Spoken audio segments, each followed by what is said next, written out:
क्या आप लोग जानते हैं 1981 में अमेरिका में एक ऐसा मर्डर हुआ था जिसके कातिल को पकड़ने के लिए पुलिस को 40 साल लगे। सिर्फ एक कोका कोला के कैन से ही कातिल पकड़ा गया। समय 1981। अमेरिका का एक स्टेट कोलोराडो। 34 साल की सिल्विया मैकवेल जो एक आर्किटेक्चर थी, उसने अपने पेरेंट्स के घर के पास खुद एक घर खरीदा था जिसमें वो अकेली रहती थी। रोज की तरह 4 अगस्त 1981 को भी सुबह कॉफी के लिए सिल्विया के पापा सिल्विया के घर जाते हैं। लेकिन बहुत ही ज्यादा शॉकिंग वाली बात ये थी, वहाँ पर सिल्विया की डेड बॉडी पड़ी हुई थी, जिसके बाद इस बारे में पुलिस को इन्फॉर्म किया जाता है। पुलिस के प्राइमरी इन्वेस्टिगेशन से पता चलता है सिल्विया के बॉडी से खून निकल रहा था। उसके बदन पे एक भी कपड़ा नहीं था। उसी के ही शर्ट से उसके हाथ को बांधा गया था। सिल्विया के सर पे गोली लगी थी और उसके चेस्ट पे भी नाइफ से वार किया गया था। फॉरेंसिक टीम भी वहां पर जांच के लिए जाती है।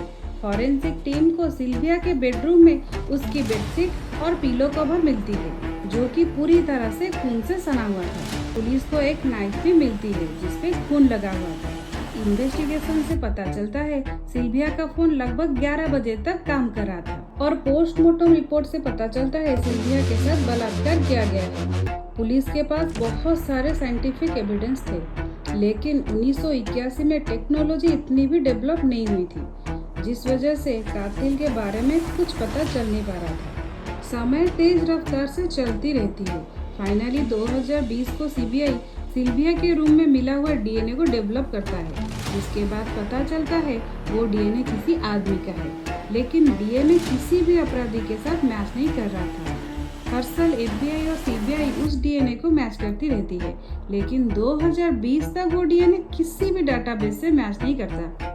साल 2020 आ जाता है और सामने आती है एक कंपनी जिसका नाम था यूनाइटेड डाटा कनेक्ट। ये कंपनी हेल्थ रिलेटेड रिसर्च के लिए लोगों के डीएनए सैंपल अपने डाटाबेस में सेव करती थी। एफबीआई उस कंपनी की मदद लेती है और सिल्विया के घर से मिला हुआ डीएनए एक परिवार से मैच हो जाती है। पुलिस के इन्वेस्टिगेशन के बाद उनका शक उस परिवार के एक आदमी पर जाता है जो 1981 में सिल्विया के घर से 20 किलोमीटर की दूरी पर रहता था और उस शहर का नाम था नेब्रास्का। पुलिस उसके घर के आसपास इन्वेस्टिगेशन करना शुरू करती है।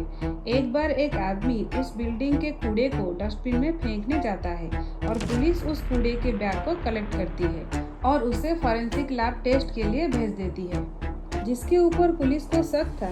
पुलिस को उस कूड़े के बैग से उसके नाम का बिल मिलता है जिसमें उसका जीमेल एड्रेस था और खरीदे गए कुछ सामान के लिस्ट भी थे। उस लिस्ट में वैनिला फ्लेवर की कोका कोला कैन का नाम भी था और किस्मत से वो यूज्ड कोक की कैन भी उस कूड़े में मिल जाती है और उसे फॉरेंसिक टेस्ट के लिए भेज दिया जाता है।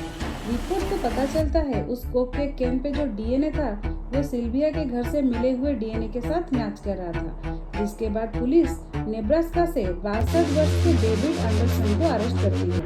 इसके बाद कोर्ट में डेविड के खिलाफ केस चलती है और उसे उम्र कैद की सजा होती है। अगर आपको वीडियो पसंद आया तो मेरी वीडियो को लाइक और शेयर जरूर करें और मेरे चैनल को सब्सक्राइब करना बिल्कुल मत भूलें।